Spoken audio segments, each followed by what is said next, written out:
শুরু করে? আমার রড মিনিকেট ধান জমির পরিমাণ 6 কাঠা।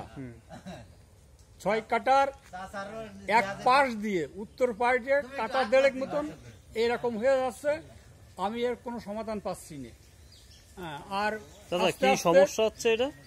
এটা এই ধান এই সিটে পড়ে যাচ্ছে, এই যে সাদা সাদা হয়ে যাচ্ছে, তাই তো? সাদা সাদা হয়ে যাচ্ছে। কারণ এই যে সমস্যাটা এইটা কেউ বলতে পারতেছে না, মানে এটা শুকাই যাচ্ছে। আস্তে আস্তে সামনের দিকে এগোচ্ছে। আচ্ছা, পুরো জমিতে যদি আমার এরকম হতো তাহলে আমি বুঝতাম যে আমার বিষ বা অন্য কারণে জমির ধান এরকম হয়েছে, স্প্রে কারণে।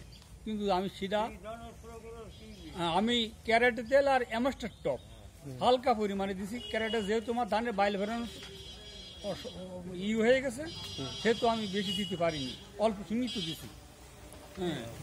তারপরে 5-7 দিন পরে আমি সেচ দিছি। সেচ দেওয়ার পরে ধানের বাইল বেরিয়ে গেছে। এই আচ্ছা, ঠিক আছে।